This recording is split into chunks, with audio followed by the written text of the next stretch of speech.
በዓለም አቀፉ የዲፕሎማሲ መድረክ ላይ እጅግ አስገራሚና ያልተጠበቁ ክስተቶች በአንድ ጊዜ እየተከወኑ ይገኛሉ። ገና ከአንድ ሳምንት በፊት ሰሜን ኮሪያ ከአሜሪካ ጋር ለውይይትና ለድርድር ዝግጁ መሆኗን የሚጠቁም አዎንታዊ ምልክት አሳይታ ነበር። በፒዮንግያንግ የተካሄደው 9ኛ የፓርቲ ኮንግረስ ሲጠናቀቅ የኪም ጆንግ ኡን አስተዳደር የተጠቀሰ ቃል አቀባይ በኩል ነው። በይዘቱና በድምጸቱ ሲታይ ሰሜን ኮሪያ ቀደም ሲል በቬንዙዌላ ላይ ለተፈጸመው የአሜሪካ ወታደራዊ ወረራ የሰጠችውን አይነት ምላሽ የሚመስል ቢሆንም ከኢራን ጉዳይ በስተጀርባ ግን እጅግ ውስብስብ የሆኑ ስልታዊ ስሌቶች ተደብቀዋል። ሰሜን ኮሪያ መግለጫውን ለማውጣት የወሰደችው 24 ሰዓት ጊዜ የኪም ጆንግ ኡን አስተዳደር ሁኔታውን በጥንቃቄ ለመገምገም ጊዜ መውሰዱን ያሳያል። ምናልባትም በፒዮንግያንግ ከሚገኙ የኢራን ዲፕሎማቶችና በውጭ ሀገራት ካሉ የራሷ ባለስልጣናት ጋር ምክክር አድርጋለች። ከሁሉም በላይ ግን የሰሜን ኮሪያን እርምጃ የሚወስኑት የቤጂንግና የክሬምሊን አቋሞች በመሆናቸው የእነርሱ ምላሽ ካጤነች በኋላ ነው ወደ አደባባይ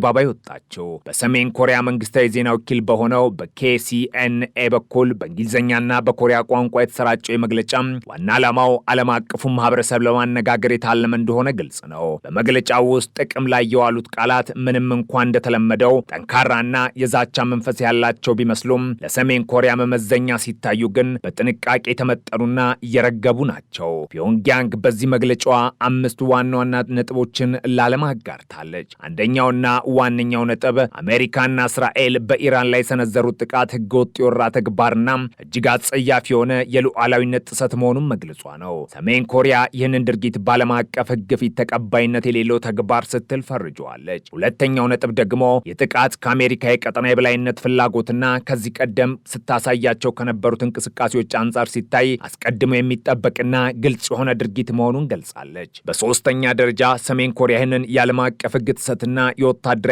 አላግባብ አጠቃቀም በጽኑ እንደምታወግዝ አስታውቃለች። አራተኛው ነጥብ ደግሞ ባለፈው 1 ዓመት ውስጥ አሜሪካ የዓለምን ሰላምና መረጋጋት ለማናጋት እያከናወነች ያለችው ሚና እጅግ አጥፊ የሆነ መምጣቱን መተቸቷ ነው። በቀጠና ያሉ የሚመለከታቸውና ፍላጎት ያላቸው አካላት ትክክለኛውን ወራሪ ለይተው እንዲያውቁና በመካከለኛው ምስራቅ ሰላምና መረጋጋትን ለመመለስ ኃላፊነታቸውን እንዲወጡ ጥሪ አቅርባለች። እዚህ ጋር ልብ ሊባል የሚገባው ጉዳይ ሰሜን ኮሪያ ምንም እንኳን አሜሪካና እስራኤልን ሀፍረት የሌላቸውና ወሮበላ መሰል ድርጊት ፈጻሚዎች ስትል ብትወነጀልም ራሷን ግን በቀጥታ ወደዚህ ጦርነት ውስጥ የማስገባት ፍላጎት እንደሌላት ማሳየቷ ነው። መግለጫ የተሰጠው ዝቅተኛ በሆነ የባለስልጣናት ደረጃ መሆኑ ፒዮንግያንግ ወደፊት ሁኔታው እየታየ ይበልጥ ጠንካራ መግለጫዎችን ለመስጠት የራሷን የዲፕሎማሲያዊ በር ክፍት ማድረጓን ያመላክታል። ሰሜን ኮሪያ በኢራን ጉዳይ ለያዘችው አቋም ለራሷ ካላት ስልታዊ ጥቅምና አደጋ አንጻር የተቀረጸ ነው። በወረቀት ላይ ሲታይ የረጅም ጊዜ አጋሯ የሆነችው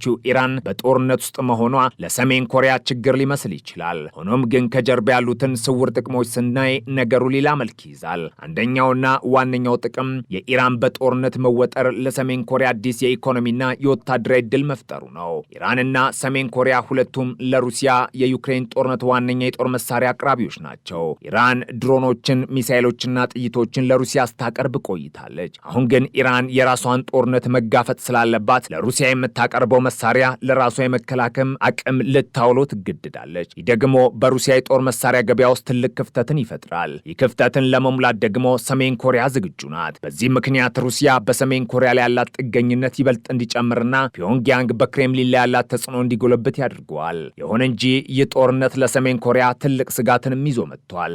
ሩሲያ ለኢራን ያላት ወታደራዊ ታማኝነት አጠራጣሪ መሆኑ ለኪም ጆንግ ኡን ትልቅ ማስጠንቀቂያ ነው። ኢራንና ሰሜን ኮሪያ ሁለቱም ከሩሲያ ጋር ስትራቴጂካዊ የጋራ መከላከያ ውል አላቸው። ሰሜን ኮሪያ እንደ አውሮፓውያን አቆጣጠር በሰኔ 2024 ከሩሲያ ጋር ሁሉን አቀፍ ስልታዊ አጋርነት ስምምነት ስትፈራረም ኢራንን በተመሳሳይ እንደ አውሮፓውያን አቆጣጠር በጥር 2025 የራሷን ውል አጽድቃለች። ሆኖም አሜሪካና እስራኤል በኢራን ላይ ጥቃት ሲሰነዝሩ ሩሲያ ከዲፕሎማሲያዊ ውግዘት ባለፈ ለኢራን የሰጠችው ወታደራዊ ድጋፍ አለመኖሩ ሰሜን ኮሪያ በአጋርነቱ ላይ እንድትጠራጠር አድርጓታል። ሩሲያ ዛሬ ኢራንን ካልታደገች ነገ እኔን ብትጠቃ ትደርስልኛለች ወይ የሚለው ጥያቄ በፒዮንግያንግ መሪዎች ዘንድ ትልቅ አጀንዳ ሆኗል። ሰሜን ኮሪያ አሜሪካን ወሮበላ ስትል የጠራችበት ምክንያት ዋሽንግተን የራሷን የበላይነት ለማስከበር ወታደራዊ ኃይልን እንደ መጫወቻ መጠቀሟን ለመግለጽ ነው። ፒዮንግያንግ እንደምትለው አሜሪካ የራስ ወዳድነት ስሜቷንና የዲክታተርነት ፍላጎቷን ለማርካት ዓለም አቀፍ ሕግጋትን ወደ ጎን ብላ በመሳሪያ ትመካለች። የንግግር ሰሜን ኮሪያ ለዓመታት በአሜሪካ ላይ ስታንጸባርቅ የቆየ ጠንካራ ጥላቻ አካል አካል ነው። ነገር ግን የትራምፕ አስተዳደር ከፒዮንግያንግ ጋር ግንኙነት ለማደስ በሚናገሩት ዋሽንግተን ይህንን እውነት የምትቀበል ከሆነ ከሰሜን ኮሪያ ጋር ተስማምቶ መኖር ትችላለች። ሆኖም አሜሪካ በኢራን ላይ የሰነዘረችው ጥቃት ዋሽንግተን የኒውክሌር ምኞት ባላቸው ሀገራት ላይ ያላት አቋም ምን ያህል ጠንካራ መሆኑን አሳይቷል። ይህ ደግሞ ሰሜን ኮሪያ የኒውክሌር መሳሪያዋን ለድርድር እንዳታቀርብና ይበልጥ እንድጠነክር ምክንያት ይሆናታል። ሰሜን ኮሪያ ከአሜሪካ ጋር በምትደራደርበት ወቅት የኢራንን ጉዳይ እንደ መደራደሪያ ካርድ ልትጠቀምበት ትችላለች። አሜሪካ በሁለት ግንባር ጦርነት ውስጥ መግባት እንደማትፈልግ ስለምታውቅ ኪም ጆንግ ኡን ከዋሽንግተን የሚፈልጉትን ጥቅም ለማግኘት ይህንን አጋጣሚ ሊጠቀሙበት ይችላሉ። የዓለም ፖለቲካ ልክ እንደ ቼዝ ጨዋታ እጅግ ውስብስብ በሆኑ ስልቶች ተተብትቧል። የሰሜን ኮሪያ ምላሽ ለኢራን መጠቃት የቀረበ ተራ ውግዘት አይደለም። እርሱ የዓለምን ጂኦፖለቲካዊ ለውጥ፣ የሀያላን ሀገራትን ፍላጎት፣ የሰሜን ኮሪያን ስውር ጥቅሞች ያቀፈ ትልቅ መግለጫ ነው። ኪም ጆንግ ኡን አሜሪካን ሀፍረተ ቢስ ቢሏትም የወደፊት ዕጣ ፈንታቸው ግን ከዚሁ ጠላት ጋር በሚኖራቸው ግንኙነት ላይ ተመሰረተ ነው። ዓለም አቀፉ ማህበረሰብ ሁኔታውን በከፍተኛ ስጋት እየተከታተለው ይገኛል። የዚህ ፍጥጫ ማብቂያ የት ይሆን? ጊዜ የሚመልሰው ጥያቄ ነው።